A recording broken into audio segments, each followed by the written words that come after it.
दोस्तों, आज मैं आपके सामने फिर हाज़िर हूँ और आज मैंने किसी मेहमान को इनवाइट नहीं किया क्योंकि आज मैं आपसे अपना एक्सपीरियंस शेयर करूँगा क्योंकि हम जॉब अपॉर्चुनिटीज़ और बिज़नेस अपॉर्चुनिटीज़ डिस्कस कर रहे हैं जीसीसी के अंदर और मुझे तकरीबन 10 साल होने वाले हैं जीसीसी में और मैं समझता हूँ कि मैं अपना एक्सपीरियंस शेयर करके काफ़ी लोगों की हेल्प कर सकता हूँ इस सिलसिले में। तो आज हमारा टॉपिक है जॉब और बिज़नेस अपॉर्चुनिटीज़ जीसीसी में। हमें इस सेशन के अंदर स्पॉन्सर किया है ग्रीन हाउस कैफ़े ने, जिसको आप विज़िट करें, ज़ेविस यूनिवर्सिटी के बिल्कुल सामने वाक़ है और GH25 डिस्काउंट कोड आप यूज़ करते हुए तकरीबन 25% डिस्काउंट हासिल कर सकते हैं। ये कैफ़े मेरे दोस्त का है और आप विज़िट करें, अपना एक्सपीरियंस शेयर करें ताकि हम भी जान सकें कि शहरियार जो कि इसके ओनर हैं वो क्या इम्प्रूव कर सकते हैं इस कैफ़े के एक्सपीरियंस को मज़ीद बेहतर बनाने के लिए। तो आए चलते हैं एक्सपीरियंस अपना शेयर करने के लिए, यानी जॉब अपॉर्चुनिटीज़ और बिज़नेस अपॉर्चुनिटी जो जीसीसी के अंदर है वो डिस्कस करने जा रहे हैं।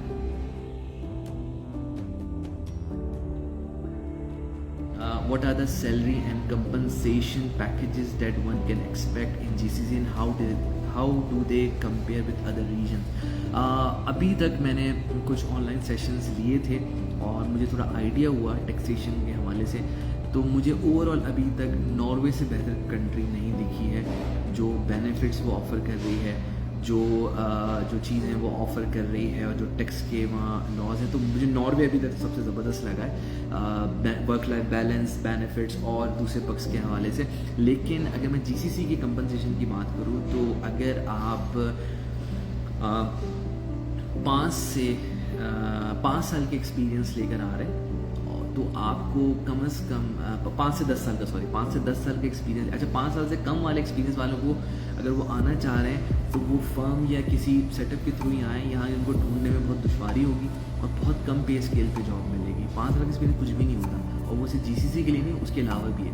लेकिन अगर आप 5 से 10 साल का एक्सपीरियंस लेकर आ रहे हैं, यानी इस बैंड के अंदर हैं, तो आप आराम से 15 से 25 का टारगेट कर सकते हैं, डिपेंडिंग कि आपकी क्वालिफिकेशन या एजुकेशन क्या है। यहाँ मैं चार्टर्ड अकाउंटेंट्स की बात नहीं कर रहा, मैं जनरल बात कर रहा हूँ, ठीक है। इसके अंदर 15 से 20 हज़ार रियाल या दरहम का एक बैंड आप जहन में रखें कि अगर आपका 5 से 10 साल का एक्सपीरियंस है, इसके अंदर आपको आना चाहिए, ठीक है।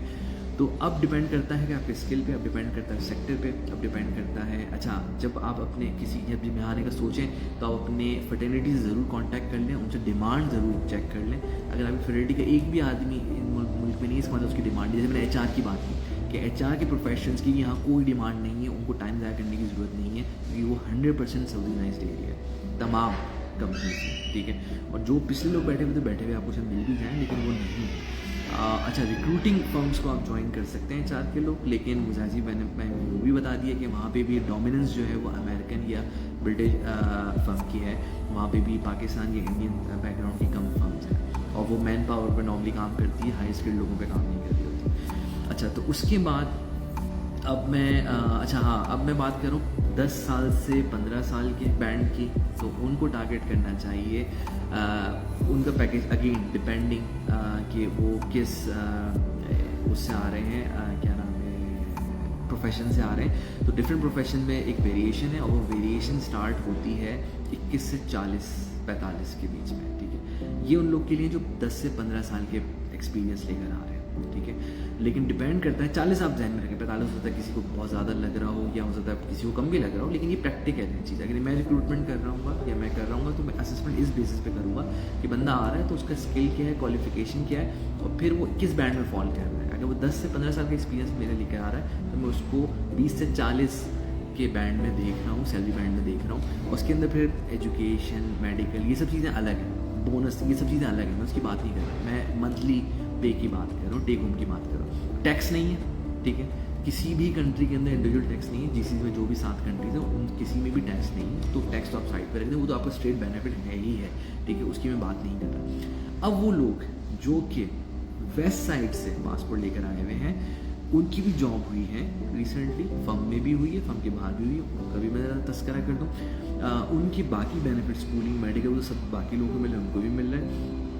उनको बस समझ लें कि 25 से 30% का थोड़ा एडवांटेज मिल जाता है, कभी कभी 40% का भी एडवांटेज मिल जाता है। तो वो तकरीबन समझ लें कि वो हो सकता है कि 50 से 60 के बैंड में वेरी कर रहे हैं वो लोग।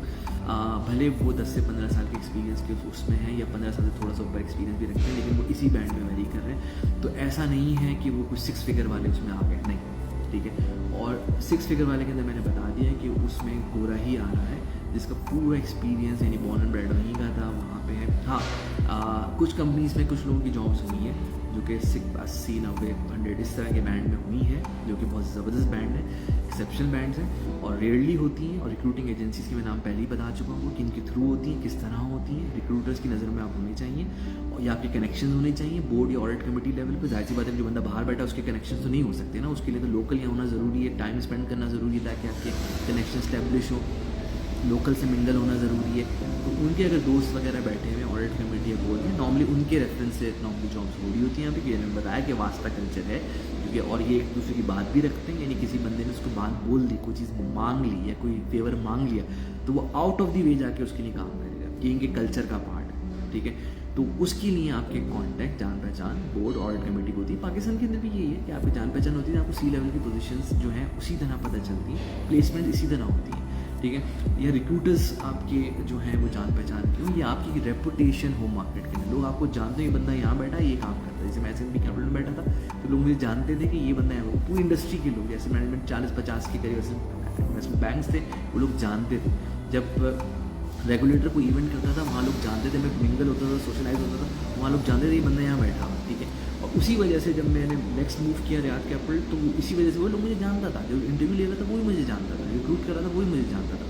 तो ये चीज़ होती है कि आपने फिर सोशल सर्कल अपना करना है। इसका बेनिफिट उस आदमी को होता है जो कि लोकल मार्केट में टाइम इन्वेस्ट कर रहा होता है, वो बाहर से नहीं आया होता। जो बाहर से आएगा उसने फिर दोबारा से स्टार्ट किया, रिलेशनशिप बिल्ड करना स्टार्ट किए, उसने फिर कॉम्प्रोमाइज़ कर लिया, ठीक है। तो ऐसा नहीं हो सकता है किसी एग्जीक्यूटिव पोजीशन पे 80, 90, 100 के पैकेज पे बाहर से आके पहुंच जाए, इम्पॉसिबल, ठीक है। इवन कि अगर आपका जो है गोरा भी आ रहा होता है तो वो भी कहीं ना कहीं किसी लोकल बंदे से कहीं कनेक्ट हुआ होता है, मिला होता है, वो लोकल बंदा उसको जानता है और वो रिकमेंड करता है। वो लोकल बंदा इतना इन्फ्लुएंशियल होता है कि वो ऑडिट कमेटी, बोर्ड या किसी एग्जीक्यूटिव पोजीशन में बैठा होता है, वो बोलता है ये बंदा बेस्ट है, मुझे यहाँ दुबई की फ्लाइट में मिला था, मुझे इस कॉन्फ्रेंस में मिला था, ये इस तरह, ठीक है। तो ये अगेन द वास्ता का यू नीड टू अंडरस्टैंड कि ये किस तरह काम करता है।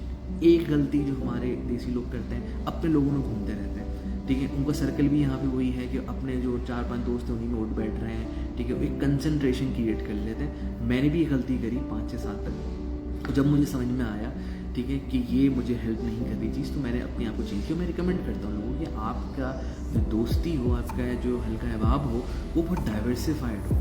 आप दूसरे लोगों को भी जाने, आपका जॉर्डीनियन दोस्त भी हो, सऊदी भी हो, अमराती भी हो, डिफरेंट किस्म के लोगों को जाने, मिलें, ठीक है। अमेरिकन भी आपका दोस्त हो, उसके साथ भी आप कॉफ़ी पे जा रहे हो, उससे बात करें, ताकि इस तरह आपके कॉन्टैक्ट्स जो हैं वो एक्सपेंड होते हैं, वो बहुत डाइवर्सिफाइड होते हैं, ठीक है। अपने फ्रेटर्निटी के लोगों में उठना बैठना, खासतौर पर फर्म के लोगों को मैं कहूँगा जो है वो अपने फर्म के लोगों की बात, वही जो ऑफिस में बात कर रहे हैं वही जेरी बात कर रहे हैं, फर्म की बात कर रहे हैं। तो ये बहुत बड़ा मसला है फर्म के लोगों के साथ शुरू से, ठीक है। वो अपने फर्म की इस वजह से जो है, मैं फिर ज़्यादा बस सीखा कि अगर हम डिफरेंट किस्म के लोगों में उठे बैठेंगे तो हमारी लर्निंग भी होगी, हमें सीखने को भी नया मौका मिलेगा और अपॉर्चुनिटीज़ हमें ज़्यादा पता चलेगी।